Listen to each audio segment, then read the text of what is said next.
Hello, everyone, and welcome into the latest NONA Sports Cast. I am your host, Edgar Rodriguez, pleased to be joined once again by all of you. And today I have a very special guest. This man is not only a former NFL running back, he is a University of Massachusetts Hall of Famer, class of 2007. We're going to go into that a little later. He's a former Orlando police detective, and he's a current ESPN broadcaster, so lots to pick into here. I am pleased to be joined by Rene Ingoglia. Rene, my man, how are Edgar, you? my pleasure. No notes, man. Right out of the noggin. Awesome. Let's go for it. So, Rene, let's start there. How are you? How have you been recently? Excellent. This is my downtime because the football season's over. Everyone's like, "What do you do in the spring?" I'm like, "Well, I just kind of try to unwind, relax a little bit. I'll have a few gigs that go on, but it's usually just relax with the dogs. That's right. Football season, essentially." With media days and stuff, I really start in July. Okay. And you go through Yeah. to January, and once right. bowl season's over, and so it's a long. I love it. Long season. Good. I love it. So this is now I'm kind of decompressing a little bit. That's right. So that's good. That's good. That downtime is also important because we know how hectic it can Absolutely. get in the broadcasting and sports world. But let me start. Let's go back a little Sure. bit. I asked Ryan Davis, who you know very well, Yeah. this question to start. When you hear the word football for Mm-hmm. you, let's talk about American football this Yeah. episode.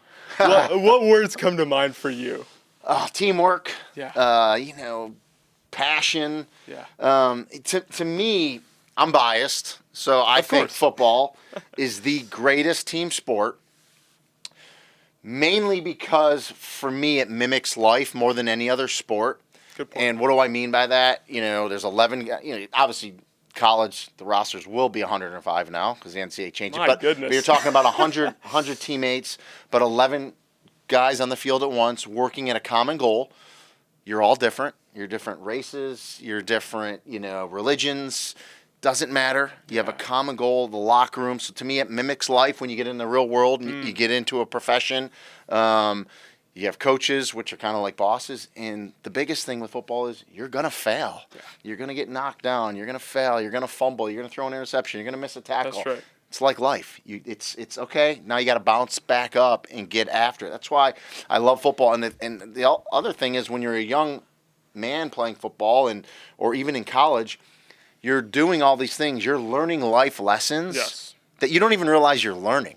That when you're 50 years old someday, you're going to look back when you're a dad and you do have an issue in life or an issue with your job or with your kids, and you're going to be able to get through that because of something you went through in football and something a coach taught you or shared with you or something you saw a teammate go through. So I love football. It's my favorite sport, and that's when I say football, when you say football, that's just a lot of emotions come out. I'm sure. And as a broadcaster, as an aspiring broadcaster, we're lucky because of the fact that we get to live the sport. We're fans who get a mic in front of us and are able to relay that passion to the thousands of people watching, which is unbelievable. Absolutely. And I mean, I'm sure you're going to get into it later with a specific question, but when I started broadcasting in 2009 with UMass Sports Network for radio, it actually cost me money. Wow. And we'll get into that. But so I basically, I was paying to do it. And a lot of people are like, you're nuts. And I said, well, I bet on myself. I wanted to break into the business, so I was willing to do it. Wow. It worked out, Yeah. But hey, you got to take risks in life, especially when you're passionate about something. You have a dream about something, and you take a shot. And I was fortunate enough that it worked out. Wow, that's incredible. And again, it goes back to the determination, the hunger to do it. Because until you get to that point, you're never settled. Well, and now, and because you brought it up, now I kind of pinch myself because I get to travel. I'm in all these great college campuses and stadiums, and I'm calling national college football games, and I'm like, man, I'm getting paid for this. Yes, they pay for my travel and your hotel room. They pay, you know what I mean? And so it's like it's It's pretty awesome. It's the best profession. I will argue Absolutely. anyone at any time about that. Sports broadcasting is like none other. Let's go back to the beginning, Rene. Yeah. Where are you from? Where did you grow up? Yeah. And how was your childhood like? Yeah, so I grew up in Rochester, New York. And Rochester. for those that don't know, it's Western New York. So Yeah. it's like Rochester's a city between Buffalo and Syracuse on Lake Ontario. Yeah. Grew up, kind of middle class, upper middle class. My dad was a construction worker. Okay. The youngest of 5. So I was always loved sports and I think when you're the youngest, you tend to become the best athlete because you get beat up by your older brothers. It's just the way it is. And I grew up, I'm going to be 53. I was born in 1972, so I'm an 80s kid, really. Grew up in the 80s. Best music.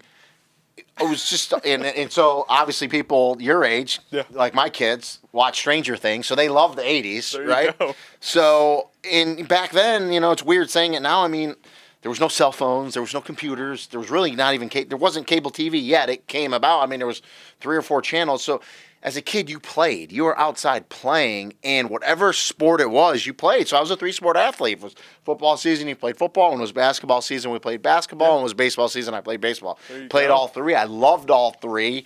And so, it's just a great upbringing. But I like most kids in the 80s growing up, I had a dream of playing. I wanted to be a professional athlete, Right. but I always leaned towards football. I wanted to be a football player. And then, again, growing up in the 80s, we had a lot of cop shows on TV. Of course. A lot. Way more than we do now. So I wanted to be a police officer. So, I mean, not many people can say they've kind of achieved their dreams. Now, did I have this long or outstanding career in the NFL? No. I like to say I had a cup and a half of coffee. I was there for a few years, but I made it. Better You know what I than mean? nothing, man. I made a 53-man roster. Had a 20-year career in law enforcement. So to be able to actually live those dreams out, those goals and dreams I had as a kid is, I don't take it for granted. It's been really good. Oh my goodness, you achieved both of your life goals, and not many people can say that, like you said. So give yourself a pat on the back because it's an incredible story, which we will dive into coming up now. So you said you played 3 sports. You always leaned towards football, though. Why though? Like what enthralled you about football? Yeah, that's a good question because I loved basketball. Yeah. 5'10" shooting guard. I mean, I could jump. I could dunk a basketball. Sure. But, I didn't think it was going to be in basketball. I was probably a better baseball player. Really? But I just I was a center fielder, led off. I could hit. And I kind of, I look back today. We all do this, right? We all kind of look back at our lives and say, man, if you would have went the baseball route, you could have been maybe, starting center fielder for the Yankees, Italian kid from upstate New York, Western New York. But I don't know. It was something about football, probably the physicality and just kind of leaned me that way. And I also think too, for me, football, I think was the most, had the most opportunity in terms of like playing in college and scholarship and so forth, and you kind of get looked at more in football than you do high school baseball back then. I think high school baseball and college baseball has come a long way today, but back then it was more, everything was football centric. So. No, absolutely, that makes complete sense. So I'm assuming you're talking about your high school years, right? Yeah. So of course, graduating high school. What high school did you go to, actually? So I have an interesting high school story. So I went to 2. I went to my first high school was Eastridge High School in Irondequoit, New York, which is a suburb of Rochester. Okay. I played, which was kind of unheard of, I played varsity football as an 8th grader. What? Yeah, so it was... You're going to have to explain now. So Eastridge High School, the football program wasn't great. And they were trying to rebuild it. And we had a new coach come in, new young coach named George Giordano, was a real good coach, and he was kind of rebuilding the program. So a lot of high schools will have up north anyway. I don't think they do it down the south, but they would have freshman football, and that was usually like because our modified high school was called junior high school. 7th and 8th grade was kind of connected to the high school. Gosh. So they'd have a freshman team, which would be 7th, 8th, and ninth graders, a JV team, which is usually 10th graders, and then maybe some of the good ninth graders, and then you had a varsity team, 11th and 10th, maybe, or 11th and 12th, and maybe some 10th graders. Yeah. So that particular year, my 8th grade year, which would have been, 1986. 86. So 85, 86. Okay. So they decided, okay, we aren't going to have a JV team. We're going to have a freshman team and really build the younger kids, the 7th, 8th, and ninth graders, and then we'll just field a varsity team. So I just, and it was funny because going in that camp as an 8th grader, I had played freshman football as a 7th grader and did well. And then that 8th grade year, I remember like my goal was I want to make the JV team, right? Of course. And they were like, they're not going to have a JV team. And then I remember the coach coming in with the athletic director saying, hey, we want you to play varsity. Now, the thing in New York State was, and I'm sure most states are like this, I wasn't in high school yet. I was in 8th grade. So in order for me to play varsity football, I had to take this like physical fitness test. It was, it was a shuttle run, and it was push-ups and sit-ups and squat thrusts, and you had to hit these criteria. And I remember like doing this test, and I hit all the criteria. So yeah, I played varsity football as an 8th grader. I was like the backup running back, but I actually started at safety, had an interception, and then towards the end of the year, there was just injuries. And with 5 games left, I ended up starting at running back and scored a touchdown, and obviously the news made a big deal out of it about an 8th grader. Oh, and then my goodness. From there, it kind of took off. Now, where it gets interesting is that next year as a freshman, obviously, there was a lot of hoopla, and then into the sophomore year. And there was some issues at the high school in terms of in terms of, like, me carrying the ball a lot, which I didn't care, right? Right. So I ended up transferring to the crosstown Catholic school, Bishop Kearney High School, and so that's where I ended my high school career, where we ended up winning. We didn't have states back when I played; we just had sectionals, but we were sectional champions, and we ended up winning that my junior year, and then my senior year. I was pretty highly recruited back then, and then I tore my ACL. I got hurt, so I missed my entire senior year, which cost me a lot of scholarships, and I mean we can get into that too, because that actually shaped me for my formative years in my college and career after that. And we see those injuries all the time in soccer. I don't know if they're as common in football, but they are a deal breaker. Well, and back then it was, so at least today, now you get an ACL now with technology and the surgeries. They call it a 6 to 8 month surgery. Back then, it was, for a lot of people, I did it in 1990. Yeah. Okay, so back then it was kind of like career enders for a lot of people, but I had a really good doctor, and I mean, I'll tell you, so I was getting pretty heavily recruited. At that point, the start of my senior year, I was getting recruited heavily by Syracuse, Boston College, Penn State, the University of Wisconsin. Big names. And it's a story that I talk about when I give talks to groups. So my junior year, which we won that championship, and I had a really good year. That's right. The recruiter for University of Wisconsin, assistant coach, I'll never forget his name, Bernie Wyatt. Yeah. Barry Alvarez was the head coach at Wisconsin back then. Basically, and you got to remember, back then there was no internet. There's no computers. The cell phones are just starting out. If you were on the cover of the Saturday newspaper, that was a big deal. That was it. And scouting magazines they were paperback magazines back then. That was like the recruiting. Now it's like an industry all to itself. Oh my goodness, yeah. A whole department for recruiting. And there was no such thing as they didn't offer kids scholarships when they were freshmen. Say, hey, you come here, like they do today, right? The crazy stuff. But as a junior at the University of Wisconsin, Bernie Wyatt, I remember him saying, hey, we're going to give you a full scholarship, and then the words that followed, right, the kiss of death, just don't get hurt your senior year. And then, of course, I blew my knee out.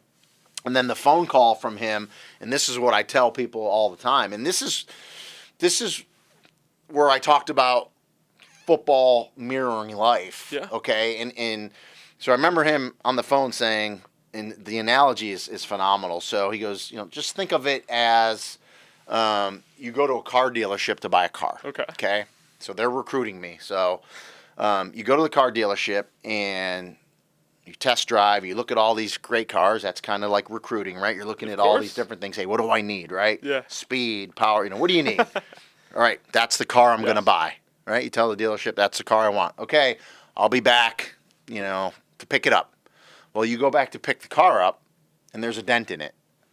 You're not going to buy that car. As much as you want that car, you're not going to buy that car. You're going to go to the next model as close to that car as possible, but you're not buying that car. Well, I was the car with a dent when I tore my knee.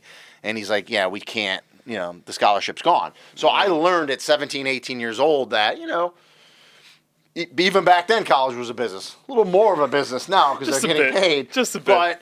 But you learned. And then it's life. Life throws us all curveballs. And life isn't fair for anybody.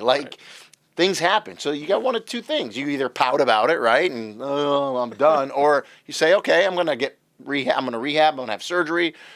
And I'm going to bounce back. And luckily, the University of Massachusetts, a smaller Division I program, still gave me a full scholarship. And the funny story about that was, I was going to go into this. So didn't know, I had no idea where I was going to go. Okay. And remember back then, I told you that surgery was really kind of hard to play that next year. They really want you to take a year off and rehab. Right. So I had no opportunities, right? Because I lost all these scholarships. Like Syracuse recruited me hard. I remember great coach Ivan Fears, who went on coached a long time with the New England Patriots. He was the coach that was recruiting me. The great late Dick McPherson, who was a Hall of Fame coach at Syracuse and then coached the Patriots. Yeah. Was also a coach in the 70s at UMass. Loved me, but they were like, again, they said if it was a scope, we'd still give you a scholarship, but ACL, we can't do it. So I was going to go to prep school.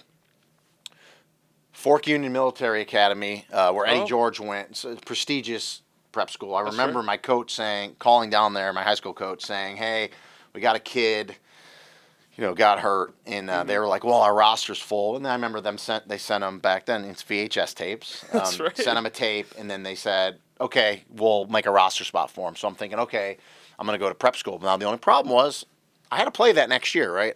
There was no rehab. I had to be ready to play. Wow. But I didn't have any alternative, so I was going to do that. So it's late now. Now we're in 1991. It's my senior year.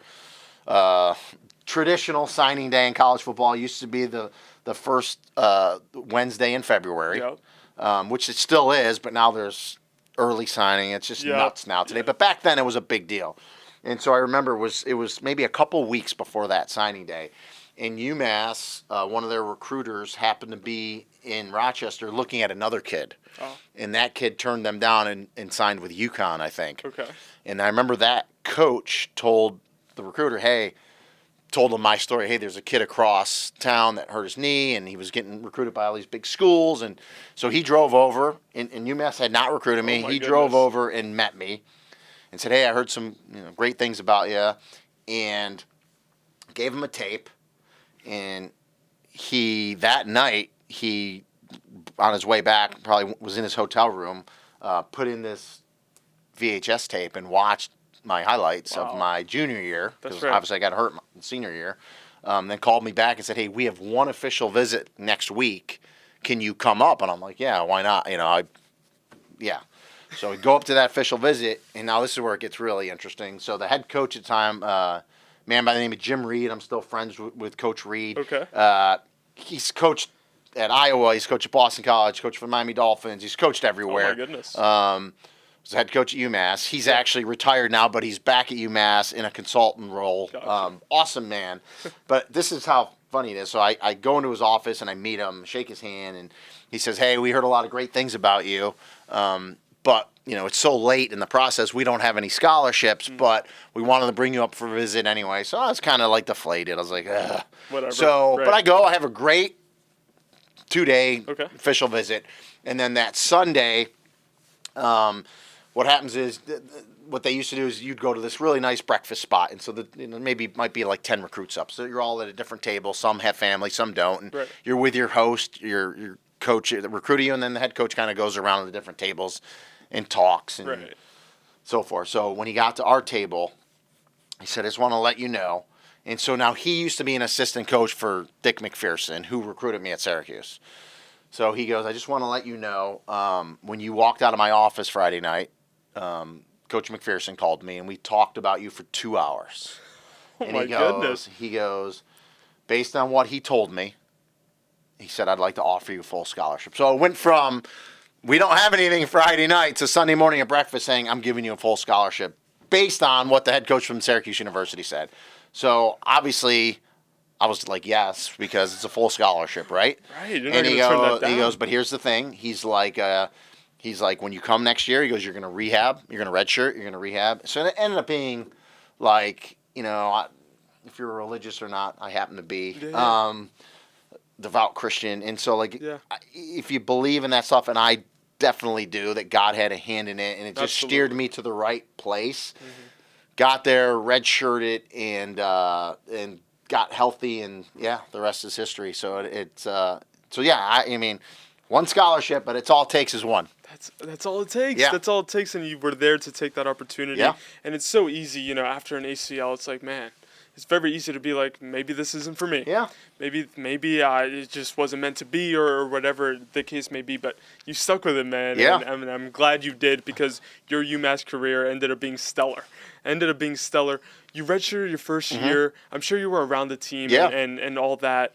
What were you able to learn that first year? Yeah. So the first year was so good because when you're on most schools, it differs, but back then.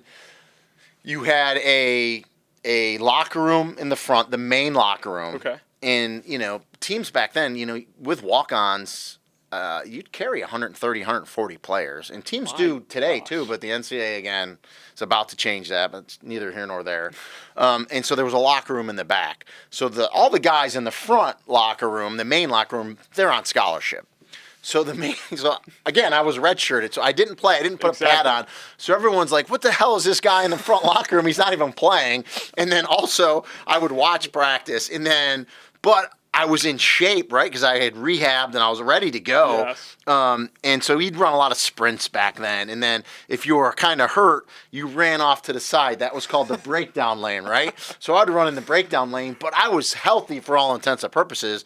And, so I would run these 110 sprints. My goodness. Beating everybody. Yeah. And everyone's like, what the hell is this guy doing? Like, he's beating everyone. Why isn't he playing? So I met a lot of great people, and you just sat back and learned. So now, the first time I put pads back on was that spring football. So it would have been 91 into 92. So it would have been the spring of 92. Wow. I put pads on, and so spring football. And so if you watch high school athletes, high school football players, the majority of the top players, back then, it's changed a little bit now, but back then, the best players were the running backs, the quarterback, occasionally a wide receiver, but it's usually a quarterback and a running back. The spotlight Correct. positions, And so they get to college, and there's not enough room, so they make a lot of people, they spread them out, and they move a lot of people to defense, right? Defensive backs. I remember Coach Reed saying, hey, we're going to give you one spring at running back. Okay. But, he's like, I got a feeling we're going to move you to defensive back, but we're going to give you a spring at running back. I'm like, okay. And I was one of those guys that, like, whatever the coaches said, I did. That's the way I was grown. I was raised. Yeah. And so I had a decent spring, and then we had the spring game. And I had like a 92-yard touchdown run in a spring game, and he's like, we're leaving you at running back. So I never went back. And then that redshirt freshman year was great. I ended up first game of my college career. I remember my first carry ever was like 15 yards for a first down. I got called back for holding. Who was it against? It's University of Delaware. Okay. So got called back for holding. So you always remember the first one, right? And then we ended up going on to lose that game, and I didn't carry the ball again. And then the next week we played Holy Cross, and I went in and didn't start but went in, and then scored a touchdown and caught a few passes, had some nice runs, and then started that next week against Boston University. And I ended up in my first career start, I had rushed for like 150 yards and 3 touchdowns. So not too bad, huh? Kind of took off from there. Not So it too ended bad. up being a really good career at UMass. Absolutely, and not just that, but D1 AA Player of the Yeah. Year, All Yankee conference, which isn't even a conference anymore, but you had those honors. Yeah. Talk to me a little bit about that. What were the main factors? We already talked about, being around the group even if you didn't play, Yeah. right? Or still learning from the group. But what were the main factors you would say on the field that led you to that success? Yeah, I never thought like it was me. It truly was a team sport, especially as a running back.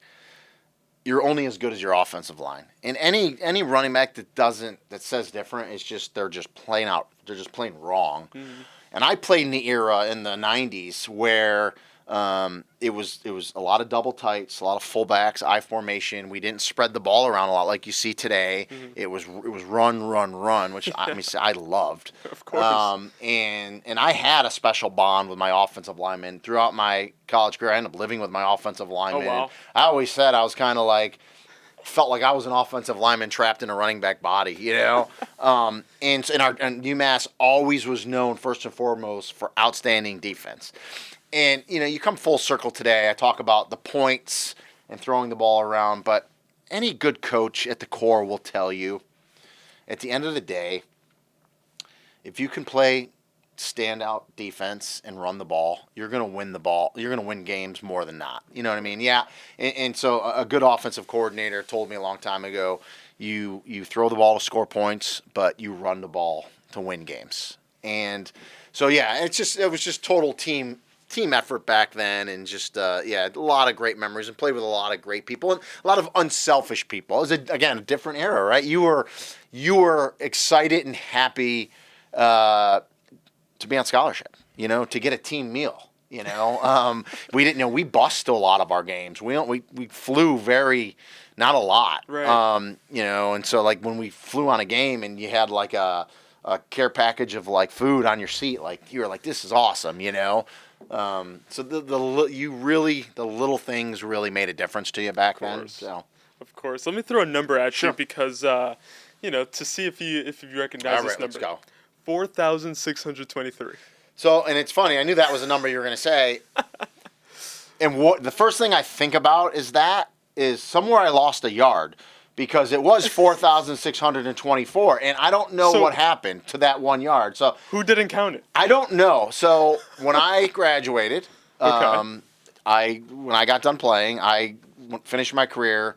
The school and Yankee Conference all-time leading rusher, which was 4,000. At the time was 4,624 yards. This man right here. Somehow, and in 55 touchdowns, and somehow I lost the yard. So I don't know why, because I have a football with the yardage on it that was awarded to me. Okay. But somewhere in the record books, they took a yard away from me, and that. As a running back, the way I was, you fought for every yard. I'm not happy about it. So we'll keep it at 4,624 then. For me, I do, always. I'll join you in that then. I'll join you in that. So let's jump to your senior year, Sure. 96. Yeah. You go undrafted after. But, because there's a big but in this, you had an opportunity with Washington. Yeah. How did that come about?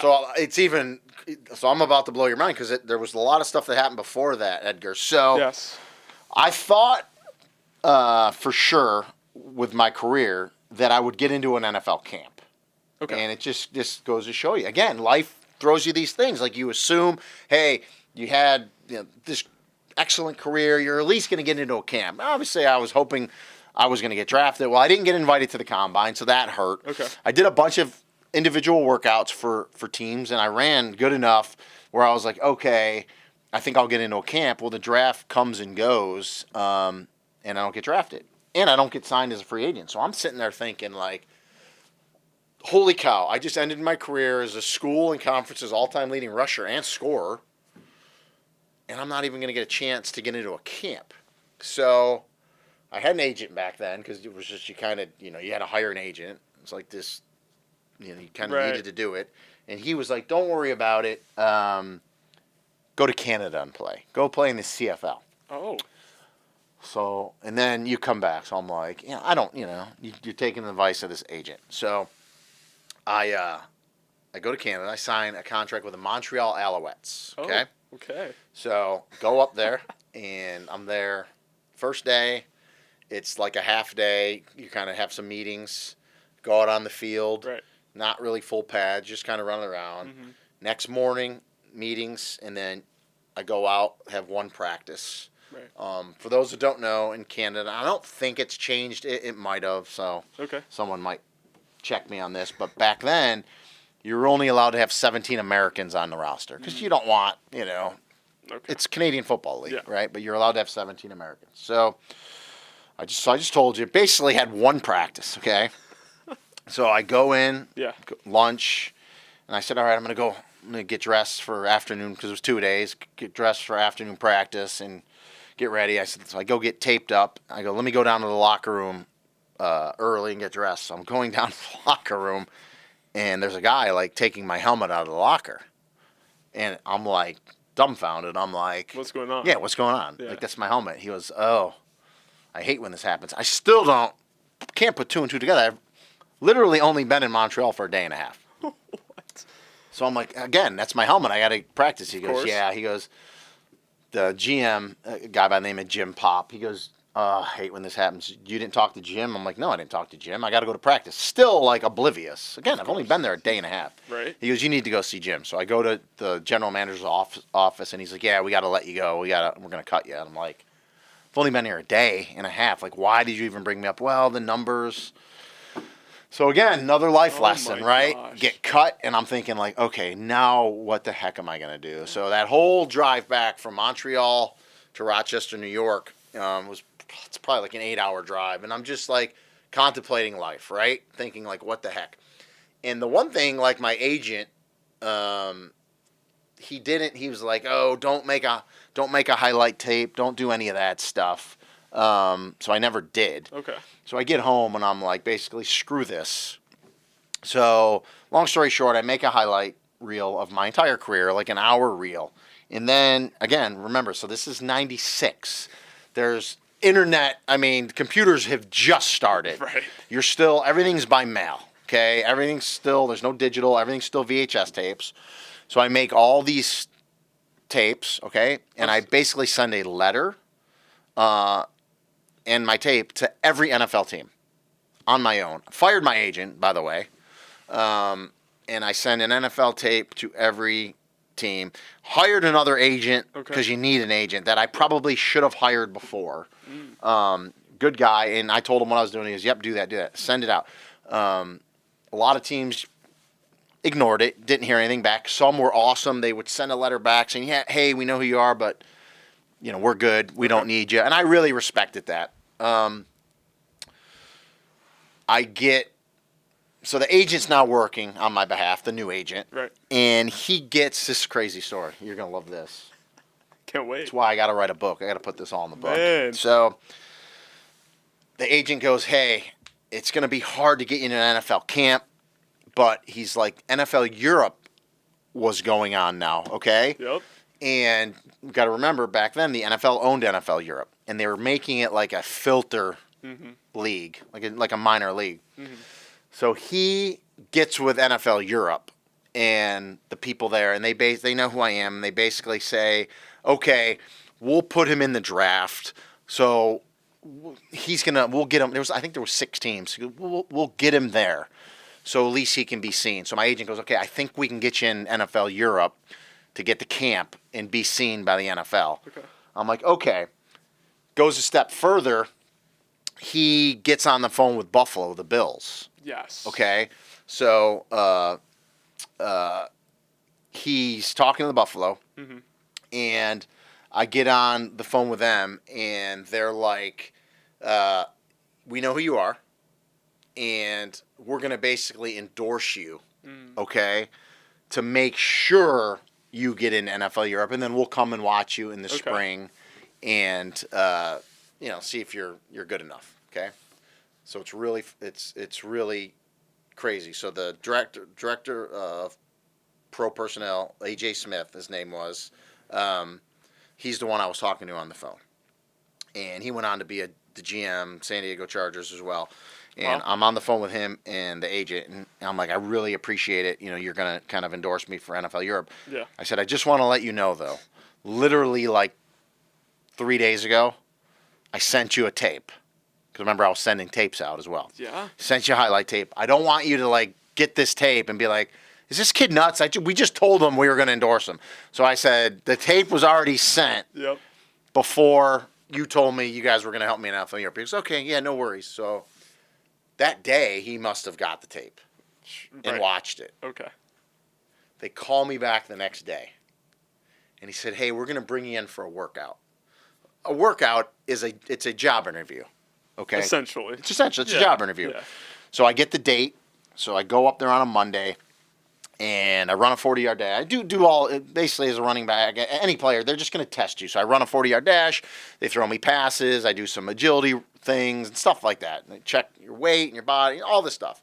And it was a good work. I thought it was a really good workout. And then they're like, okay, thanks, and so you leave, and you're like, what's going to happen next? Well, you're like, okay. I'm like, okay, I did a workout, but I'm like, they don't say anything to me. So I said, I guess, NFL Europe, the camp's coming up in a month or two, and that's where I'll go. And then literally a month from that day, they call me up and they say, hey, we're going to give you a 2-year contract. So free agent contract. So I got signed with Buffalo first. So I'm like, I guess I'm going to go play with the Bills. So I did. I moved to Buffalo immediately, started working out, great relationships there. Wow. So that first camp in 97 was a really good camp. Mm-hmm. And I knew the camp was good enough where I knew they call it practice squad. It's officially called developmental squad. It's crazy now because they can have like 15 guys on it now, and they can have veterans on it that can make a lot of money. Back then, you couldn't do it. It was 5 players, you could only be on it for two years. That's it. Okay. So there was always turnover. Right. So my camp was good enough where I knew I was going to get the offer for the practice squad. But it's funny. So we had a preseason game. Okay, it was called the American Bowl. It was in Toronto. Sure. It was us in Green Bay. Never forget, it was a Sunday game. It was on NBC. Brett Favre was their quarterback. The next Monday were cuts. Okay. Oh, my goodness. I'm not going to get into the whole story. That'll be in my book. Don't have a great game on national TV. I don't have a great game. Yeah. And I'm like, that stunk. So the next day is cut day. Do you want me to tell you how cut day used to go? Do you want to hear that story? Of course. So we're here, Rene. Okay. Give it all. It's all inside stuff. This is stuff that people are probably like, man, I never knew this. So they sent, when it's cut day in the NFL, at least back then, and I'm sure it's very similar now. When you break training camp, and our training camp was at Fredonia State College, when you break training camp and you go back to your headquarters, your stadium in Buffalo, back then Rich Stadium, obviously all the veterans are in the locker room. Much like I told you about college, there's a backup. That's right. If you haven't made the team yet, unless you're a high draft pick, you're not. If you're a free agent or like a high draft pick, you're in the visiting locker room. That's right. So we're all in the visiting locker room. So cut day's Monday. Well, it's the weirdest thing because you have meetings, let's say 9 a.m. meetings, but they're cutting people. So you all are sitting in that locker room. There's probably like 20 of us. Just nervous. Sitting there. Yeah. And they send a guy in. That guy's called the Turk. And it's usually like an assistant trainer or somebody. And he'll come in and everyone just freezes. And then he'll be like, Edgar, coach needs to see you. And you're just like, oh, no. You're deflated. Everyone feels bad for Edgar, but everyone takes a sigh of relief that it wasn't them. Yeah. So that Monday, and I told you the day before, I had a horrible game. So I was just waiting. So probably 10 or 12 guys in. He comes in. He's like, Rene, coach needs to see you. And the coach was Marv Levy. He's still alive today. I mean, Hall of Fame coach. Great, great coach. And I go in there, and Marv never knew my name was Rene. He always called me Rene. And I never corrected people because it's just not a big deal to me. Okay.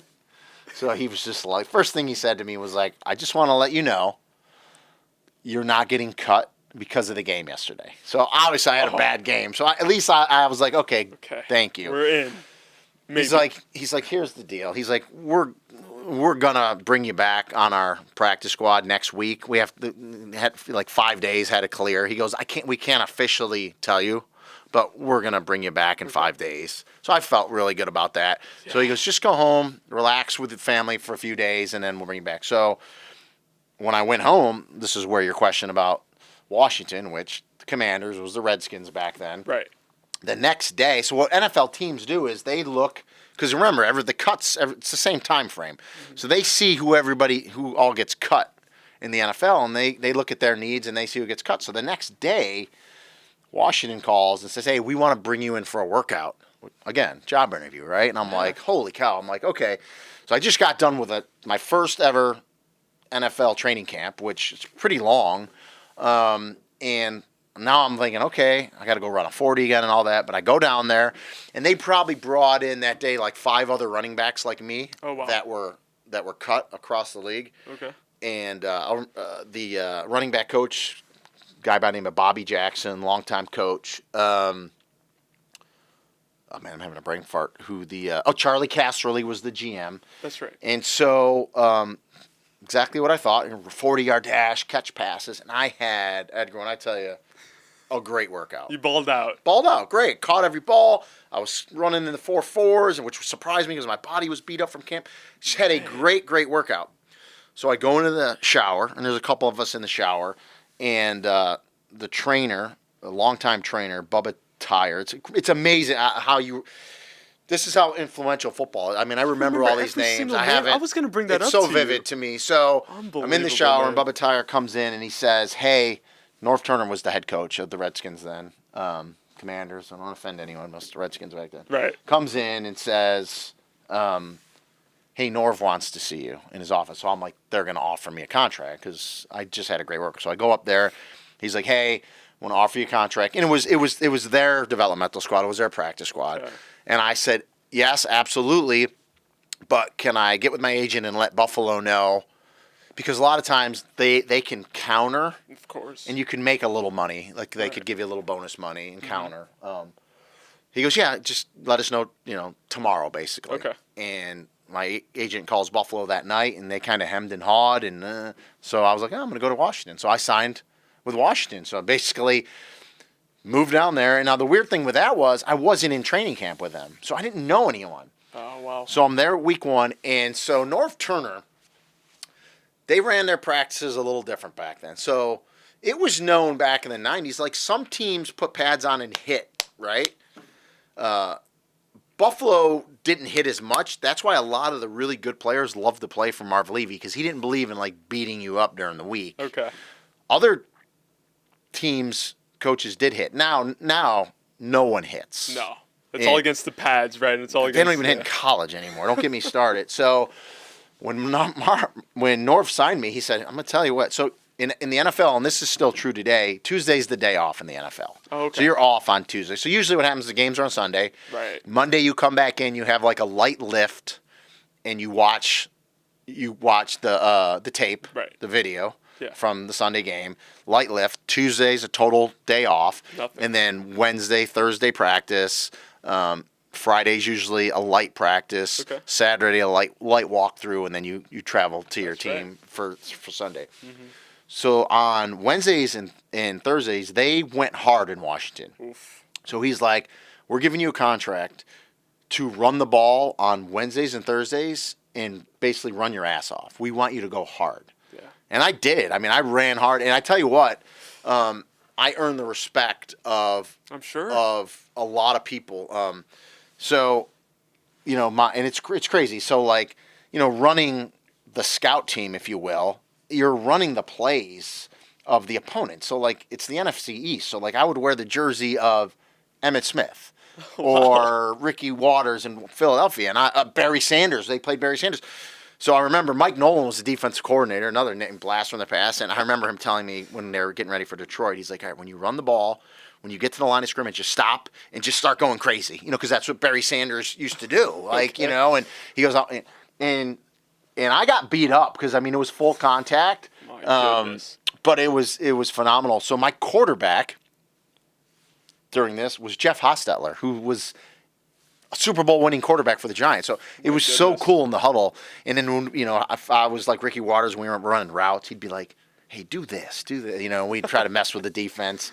So it was an awesome time. Wow. I got beat up though, running the ball, but it was great. And it was worth it.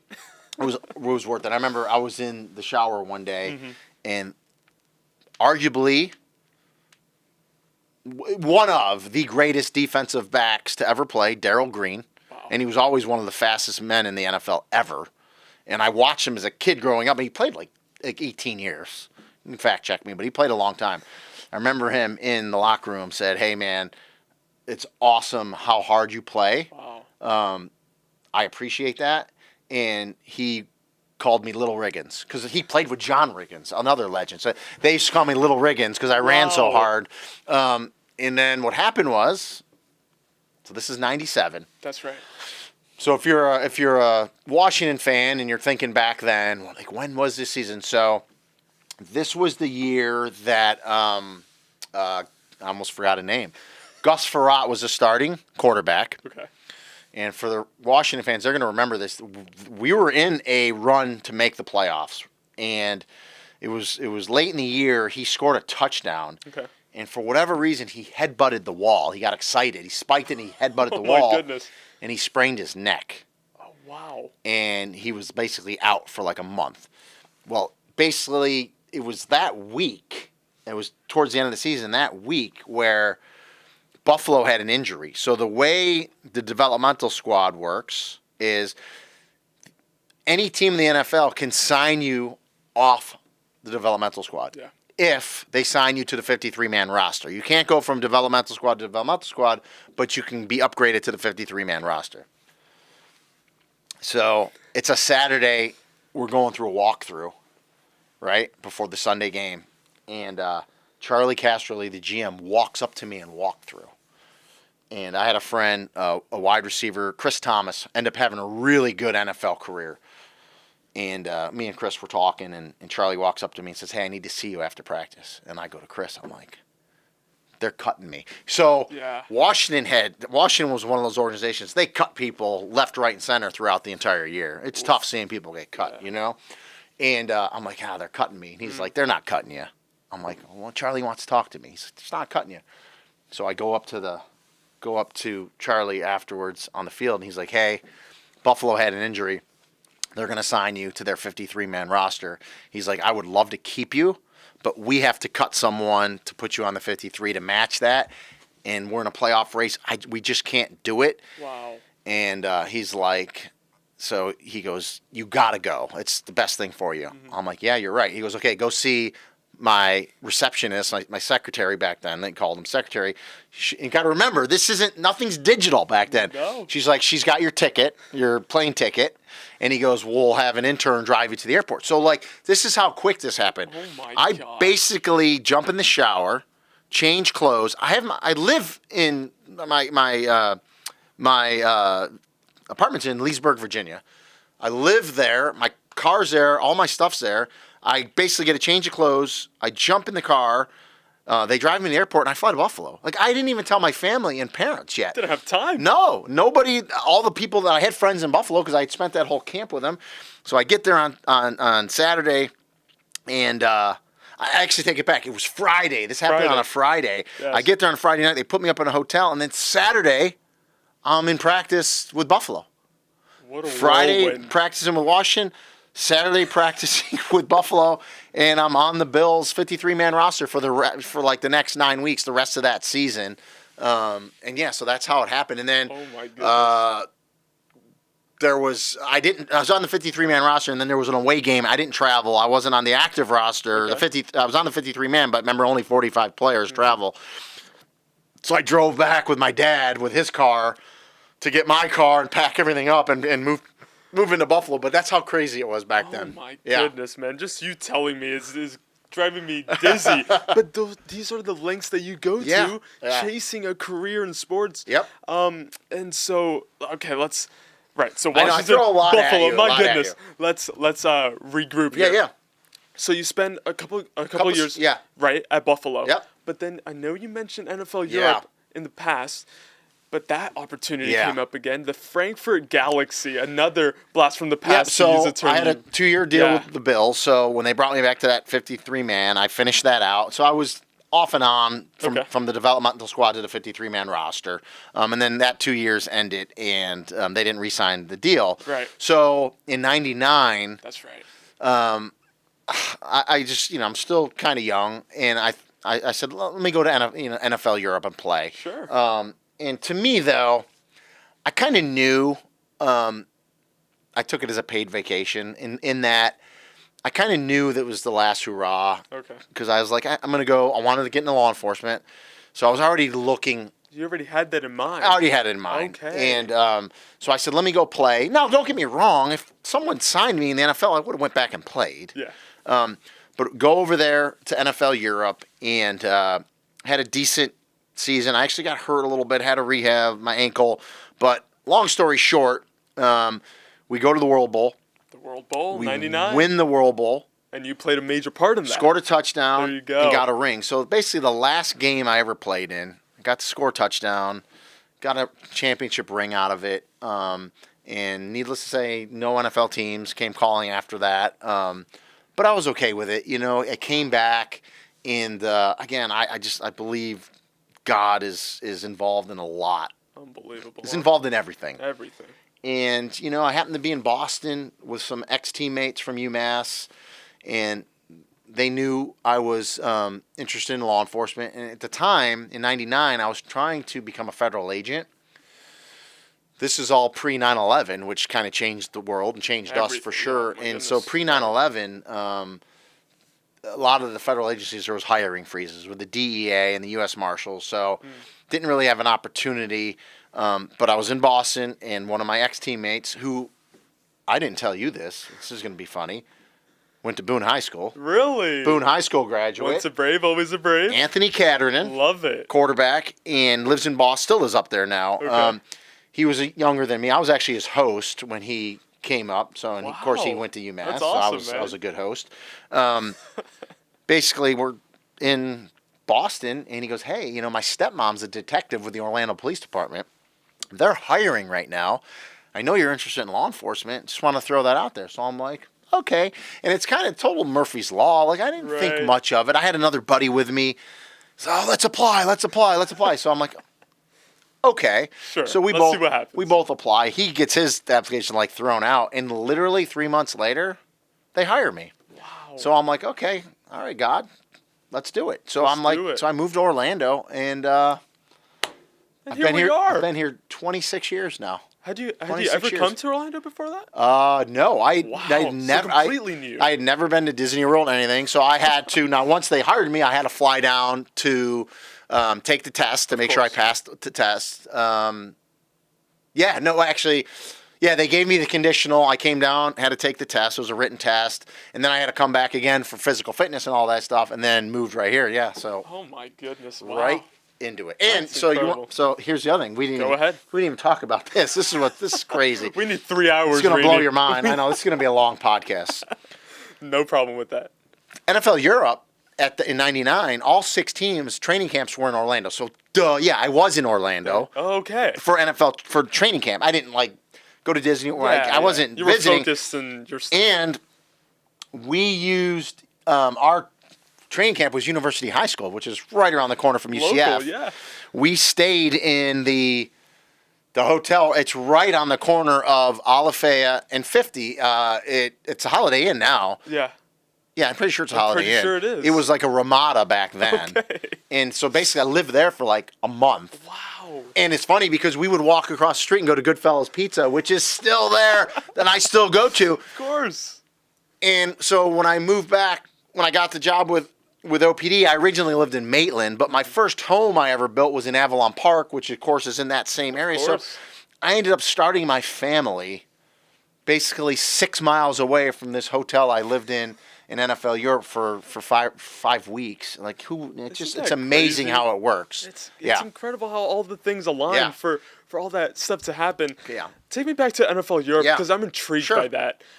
How was football received back then? Germany loves American football, and I believe I think did the NFL go there this year? I think they did. I think did they go this year too? They played, and I think they're going back. They played. That's right. So there were 6 teams. Frankfurt. Let me see if I can get all the cities right. Frankfurt Galaxy, which was our team. Right. The Rhine Fire. Okay. Berlin Thunder.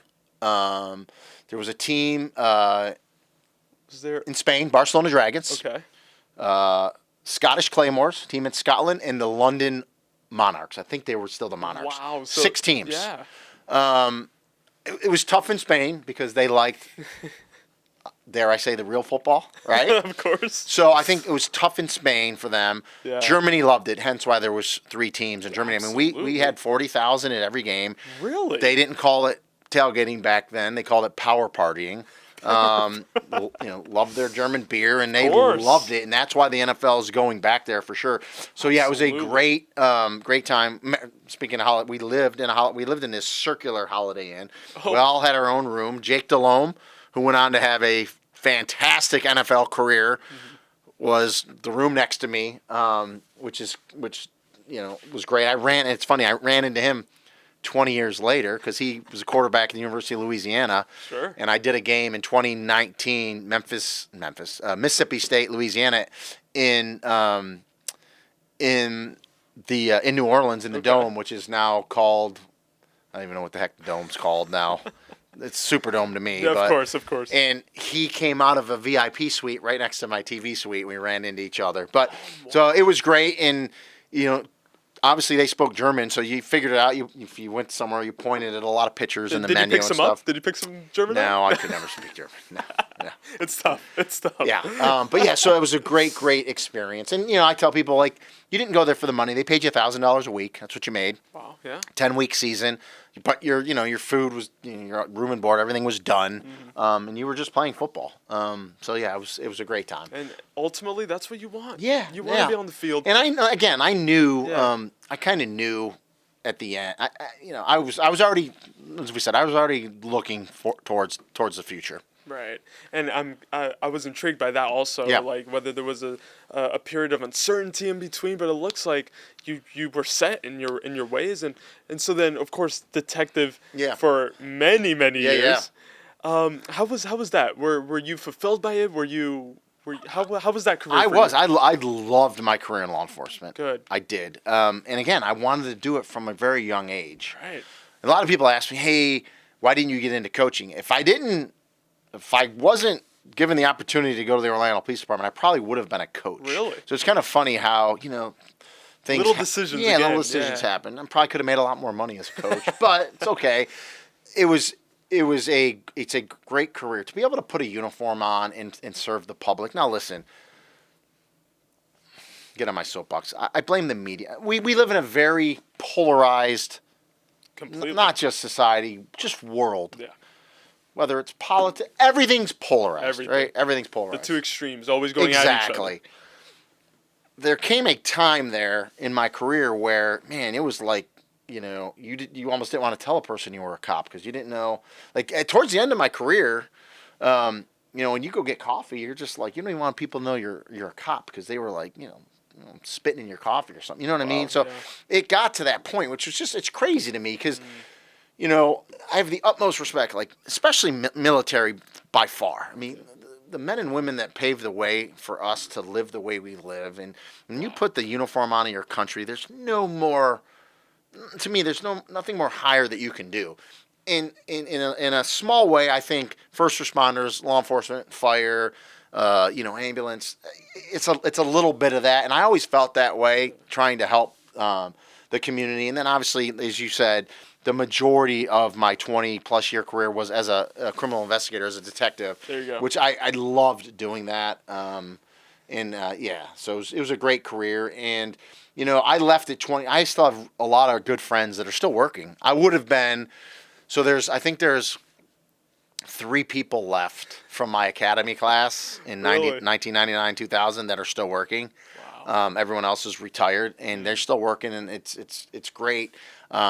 But the reason I left was because everything did get really toxic towards the end. Yeah. In 2020 is when I retired, and I had the ESPN career to fall back on. So, I had another career to fall back on. You jumped the gun, Rene. I was going to bring that up next. So broadcasting, then. So you said you didn't go into coaching, but broadcasting came about. Be honest. When you were playing, was that ever something you... Never thought about it. Not once. So the UMass opportunity comes up. Radio 06, 07, I want to say?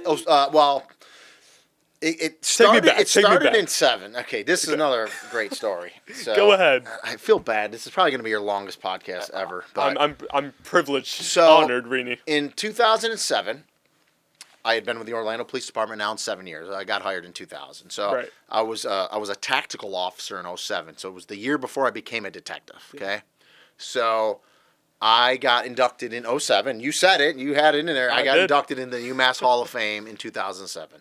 So the UMass has an athletics Hall of Fame. Congratulations for that, by Thank the way. you. So Incredible. I fly up there for the ceremony, and it's always during football season. The ceremony's on a Friday night, and there's a game on Saturday. So I get inducted and give the speech and everything. It's just a great, great honor. And then football game, the radio crew back then, and the voice of UMass back then was a guy by the name of Bob Beeler. Okay. And I had just met Bob, and Bob like emceed the event, the Hall of Fame the night before. Sure. Bob is now the voice of Boise State. Okay, so I'm still friends with him. And they had a great season last season. Great season. Yeah. Went to the playoff. That's right. But he says, "Hey, will you come on the radio at halftime and be the guest?" So I'm like, "Yeah, sure." Oh.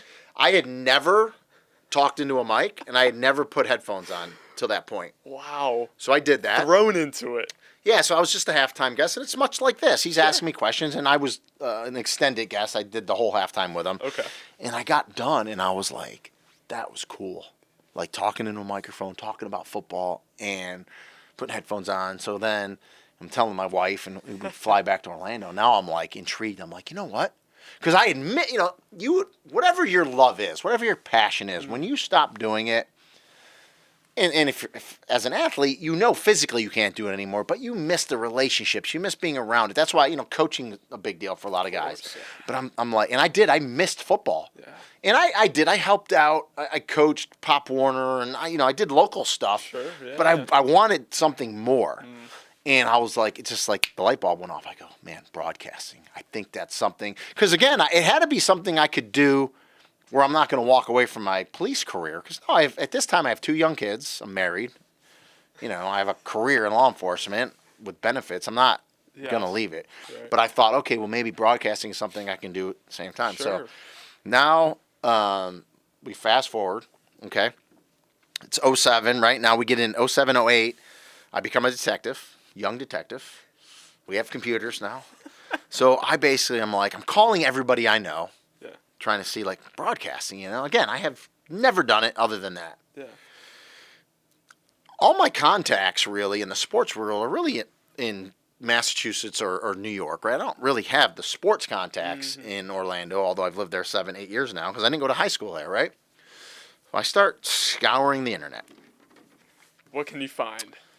Exactly. Yeah. I come across, and I'll say his name. I've never told anyone this publicly. I was saving this for my book too, but you'll get it here. Exclusively on the NONA Sports Came Cast. across a guy by the name of Burke Magnus. Okay, in 2007, 8, Burke was basically ran the ESPN News studio, which was in Charlotte. Okay, it's no longer. That's now where SEC Studios, our SEC network is. But at the time, it was ESPN News Studios. Burke ran that. Okay, you probably don't know the name Burke Magnus, do you? I have not heard of him, no. Do you know the name Jimmy Pitaro? Sounds familiar. He's the president of ESPN. That's right. Okay. That's why. Yeah. Okay. Burke Magnus is now number 2. Oh, really? Okay. So back then, Burke was running ESPNU. So you ran into the Well, what the happened top was, dogs well, at this is what ESPN. happened was, I came across his bio, Okay.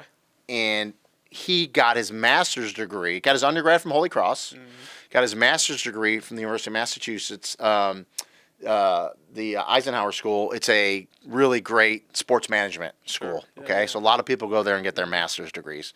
He got his master's while I was playing as an undergrad, so I'm like, okay, maybe he remembers me. So correlated, my yeah. name's not Jim Smith. It's not something, maybe he remembers my name. How many years later is it? So I just give him a cold email. Sure. I was a detective, so I figured his email was burke.magnus@espn.com, and I was right. Not And too difficult to guess. Sent him a cold email, and he answered me. Wow. Should love to try to help. Yeah, I remember who you were.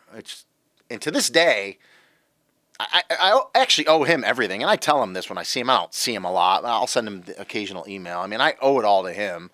And he'll say, no, but I do. But because of that act of kindness of him emailing me, he could have easily blown it off. Of course. That's the easy thing to do.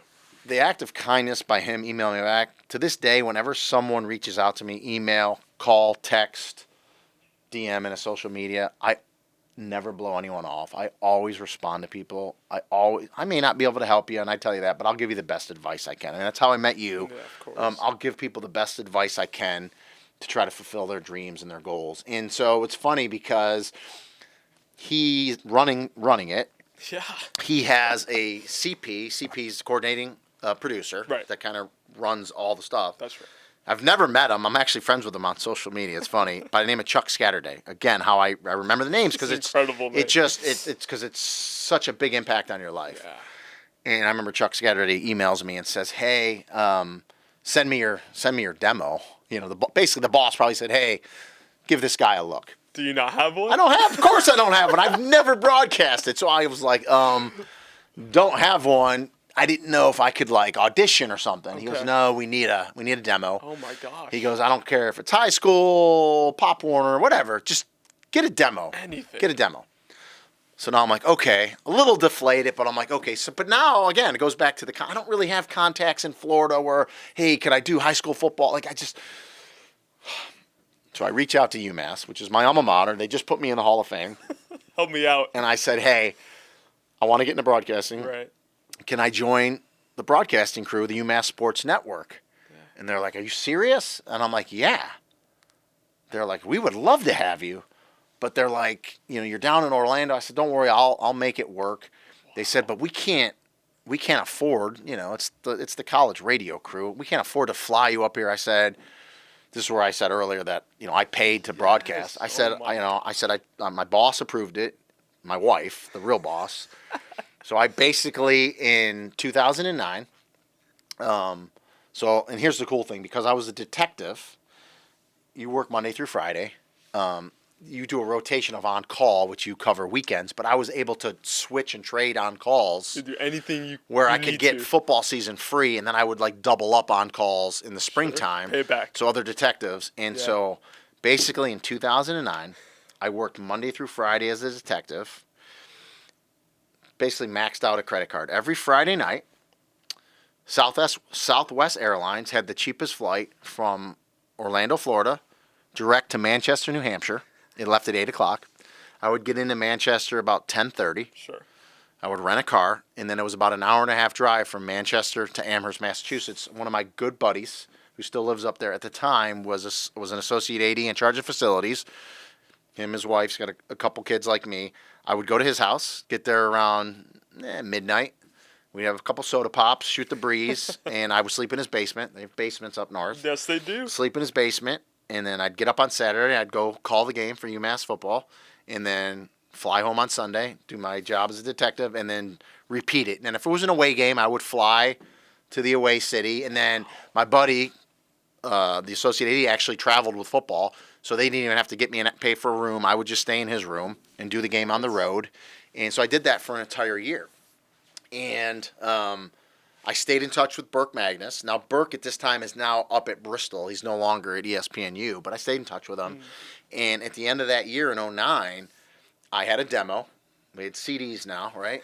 And we're developing. It was a radio demo, obviously, but it was a demo nonetheless, and you could hear me and my analysis. And I reached out to Burke, and he said, hey, I want you to send it to this guy. And this was my first boss ever at ESPN, a guy by the name of Stas Hall. He's not there. Stas, at the time, was the CP, the coordinating producer, for everything ESPN 3. So for those that don't know, now everything, it's ESPN Plus. That's okay, right. It's very elaborate now. Yeah.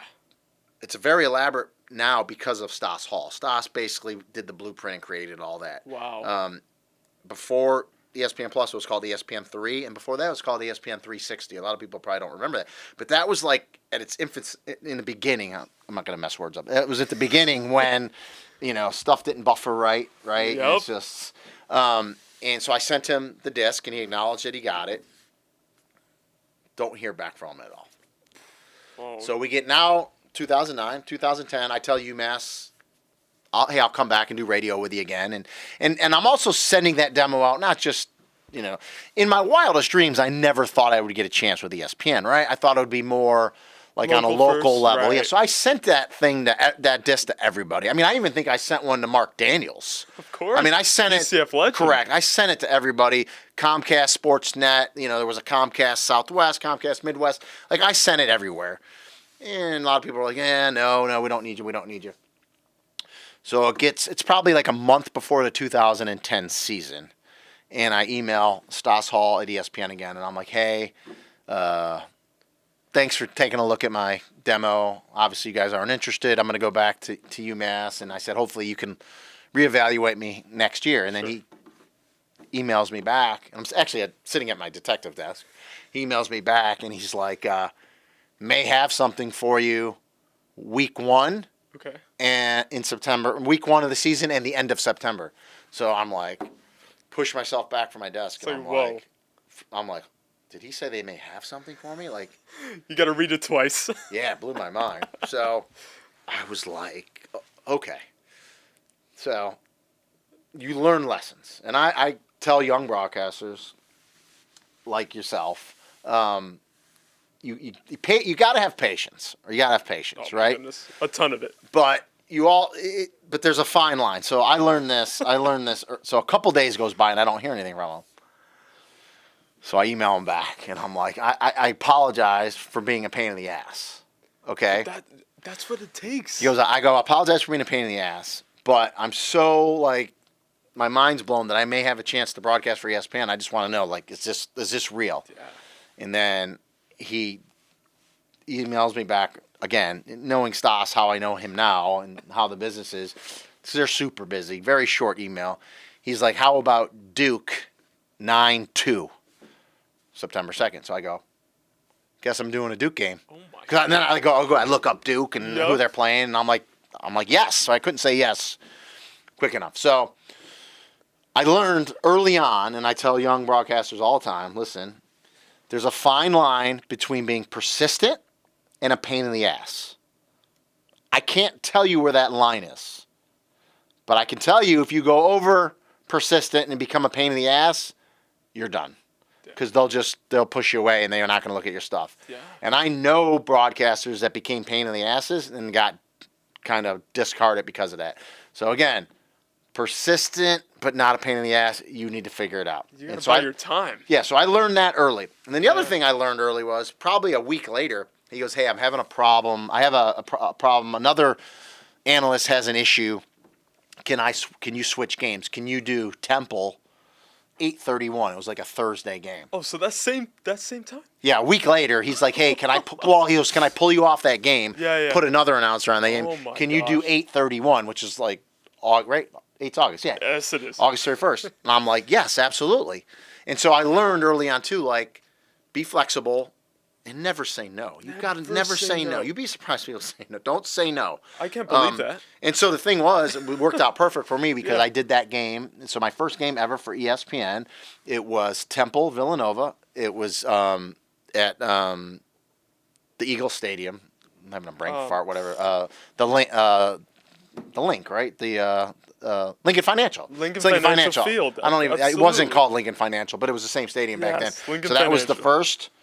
first game I ever did, and it was a really good game. And I was just, you want to talk about like being back and just the euphoric feeling. It was all there. I mean, when I got done doing that game, I knew right then and there, I want to make a career out of it. I'm going to make a career out of this. I mean, it was unreal. Oh. And then from there, the cool thing was I still did ESPN or UMass radio on Saturday. I drove up and did UMass's opener on radio. Wow. And then they gave me another game about 3 weeks later. And I did USF, which was awesome. So I drove to USF. I did USF. I think it was USF FAU. So Howard Schnellenberger was the coach at FAU, legendary. Florida game. And Skip Holtz was a coach at USF at the time. And Skip was the coach at UConn. I played against Skip, so I kind of knew Skip. And then late in the year in November, he calls me up and they give me a third game. and it was Boston College, Maryland. They were both in Big the one. they were both in the ACC back Yeah. then. Maryland's now in the Big Ten. That's right. But I was like, it blew my mind. I'm like, I'm doing an ACC conference game, and I went and did it, and I was like, it was awesome. So I did 3 games in 2010. Got 0 feedback. That's the one thing with the industry. It's tough to get feedback. But the old adage, no news is good news, because you will get feedback if you screw up. If you say That's something right. wrong, you do something You'll wrong. hear it. There's guys that get called while they're still on the air on the game. Yeah. I'm not going to get into specifics, but I know of I think multiple we're thinking of the facts. same one. Well, there's some that you probably don't know, but I know people that have been called on Yeah. the air Right. for messing up. And so, you'll Yeah, get yeah. called right away when you mess up, but no news is good news. And then in that 2011 year, they gave me a 12-game schedule on for ESPN 3, and just kind of did that and just kind of moved my way up. And then 2013 was the year that they gave me a national package. I did the national high school package with Adam Amin, who's now uber famous. My daughters were always like, man, Adam's doing so great. What happened to you? I'm like, I'm doing okay. He's But doing yeah. fine. He's doing So fine. yeah, me and Adam did the national high school package in 2013, and then from that 2014 on, I moved fully into college, and then in an all national college, and then got packages myself to today. So yeah, it's funny because I love to kind of like fly under the radar. Yeah. But it's amazing think about it. I did 3 games in 2010. This past year was my 15th season calling football, Unbelievable. college football for ESPN. I look at myself as the epitome of just shutting up and flying under the radar. Of course, and that's many times the way Yep. to do it. Yeah. There's no need to be going out and causing a scene about it. Well, I love know? college football, Oh, so yeah. I don't care the assignment. Yeah, do I want to do the best games possible? Of course I do. course. Everybody does. But at the end of the day, as long as I'm calling college football, I put the same in. It could be a Division III playoff game. Yep. And I've done the Stag Bowl. I've done the Division III National Championship twice. I put as much into any of those games because the players, the fans, the parents that are watching, the friends deserve it. I put as much into those games as I do if I'm doing a UCF Big 12 game, Yeah. right? It all matters. It all matters. Absolutely. Same with PA announcing. Sure. Like I do. You know, the research that goes into it, Yep. not wanting to get the names wrong, for example, for the exactly. family in the stands. Yes. You have to think about all those things because it all, like you said, matters. Absolutely. But incredible. You fell so in love with broadcasting, Yeah. with the booth, with being involved. Still in love with it, and I still learn every year. Like you Absolutely. have Every to game, keep learning, even. Yeah. and you got to be hungry, and I am, and there's my contract's up this year, so I mean, I'm assuming I'm going to get I'm sure you will. renewed, but I'm sure you will. there's that nervousness, so Yeah. but we'll see. I'm sure you will, Rene. I'm sure you will. But let's go back Sure. to the booth, right? Yeah. Because that is the thing we share in common, having the mic in front of us, calling the game. Before I get into that, Yeah. by the way, thank you for your time again. I Yeah. mean, unbelievable. This has been incredible. Rene, so You're doing great, and thank I you. love seeing what you're doing in such a quick time frame. I appreciate and you're you. doing it right. And I mean, I know you're going to ask a question about advice, but you're doing it right. It's reps. This is a rep. Absolutely. And it's just get as many reps as you can, and it helps in whatever you're going to do, even stuff behind the camera. It helps. I can't tell you how much I'm learning from this, Yeah. so I appreciate Good. you a million times over. Best moments in the booth, Rene. Talk to me. Take me to that moment. Yeah. What was a call that you went crazy in the man. booth? Boy. I'm sure you've had a ton. I've had a couple. But So what's one that sticks in your mind?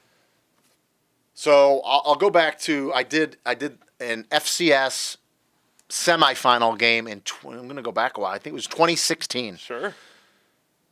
North Dakota State is like the king, and they won again championship this year. Football crazy up there. In 2016, they got upset by Youngstown State, another really good program. Okay. And so Youngstown State was in the semifinal game at Eastern Washington. Mm-hmm. Eastern Washington is one of the schools that has a different colored field. They have the red field. Now That's that's right. their grandfathered in. You can't do that anymore. They have to be green. They have a red field. Right. So I went up there. It was like 7 degrees. It was a semifinal game. It was Youngstown State at Eastern Washington. Eastern Washington had this wide receiver who's pretty good. You might know his name. Cooper Kupp. Yeah, Okay. pretty good. Yeah. And they were favored. And good game, back and forth, back and forth. Youngstown State, again, was the underdog. They had upset North Dakota State, but they were still the underdog. And I'll never forget, they had a tight end. His last name was Rader. Okay. His last name was Rader. If it was Doug Rader, it was Rader. And he's still in the NFL. He's still in the NFL. He's a tight end. And basically, last play of the game, they're down, and they're at like the 8-yard line, and they throw a pass, and the linebacker, who, by the way, was Cooper Kupp's brother, really was guarding him and covering him in the end zone, but his back was to the quarterback. Sure. And he was kind of face guarding him, which is legal. He wasn't contacting him. And he puts his arms up, and Rader catches the ball on his back. It was one of those ones where he catches it on his back, right? And he falls over in the end zone. And my play-by-play was Mike Cousins, who I'm still friends with. Mike still works for ESPN. Yeah. And Mike was kind of confused. And the referees were looking, and they're looking at each other. And I said, and I never do this, so little inside baseball for you. An analyst, when a play happens, an analyst should never jump in and talk. That is the play-by-play space. And so many times you'll see, and it usually happens on radio with college crews because they're a little bit less disciplined. Not that they're not good analysts, because they are. They're a little bit less disciplined, right? Yeah. And you're rooting for your team. Of course. So they always yell during play-by-play calls, but I'm here to tell you guys, don't do it. Just, even when you have something to say, you'll have your time. Just let the play-by-play make their call. Right. It's taboo for an analyst to jump in the way of a play-by-play guy. Right. So I'm sitting there, and I'm not jumping in. He's made the call. And then he looks, because now he's like silent. He doesn't know. And I look, and I said, Mike, Rader caught the ball on the back of the defender. Rader caught that ball. So you saw it live. Yeah, I saw it. You know, it. I have a pretty good knack. I mean, Right, and of course. it's what I do. Yeah, it's what I do. So Absolutely. I said, Rader caught the ball. Now, we have replay, remember? So, and they go to the ground, and the referees call touchdown, okay? And Mike's he goes, oh, you're right. And by this time, the replays are coming up, right? Sure.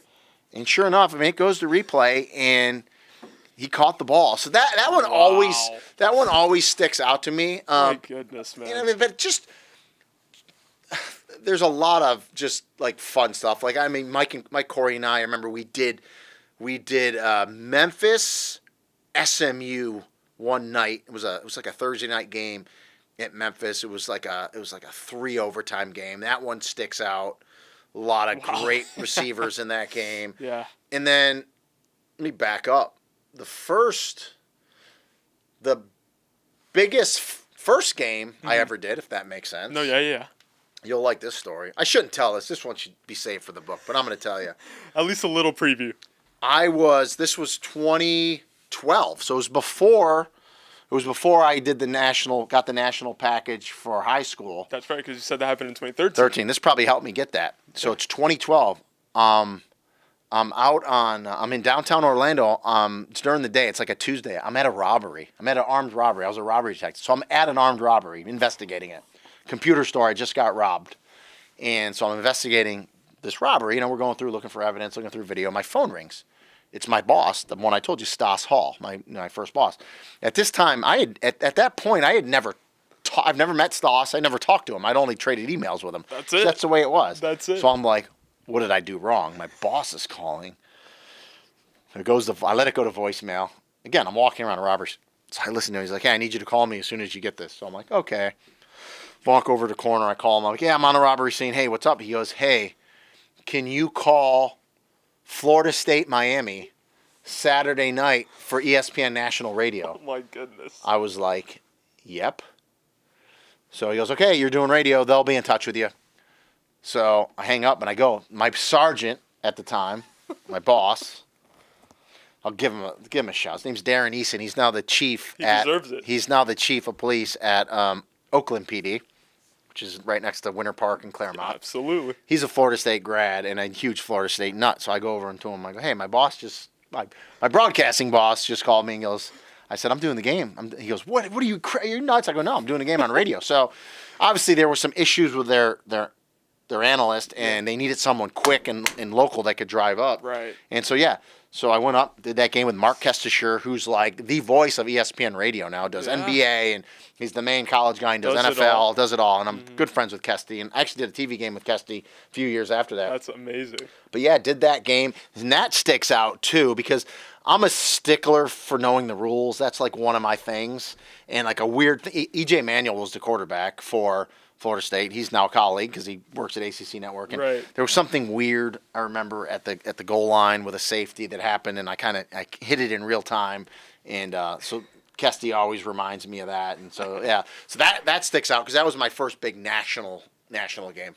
Wow, man, unbelievable. Those stories, I don't think many can relate to that. Being on a robbery scene, and then, you're doing FSU Miami. Yeah. And then it goes back to saying yes. Yeah, no, it doesn't always matter. yes. And then you brought this up, so there's a great professor at UCF, Eric Adelson.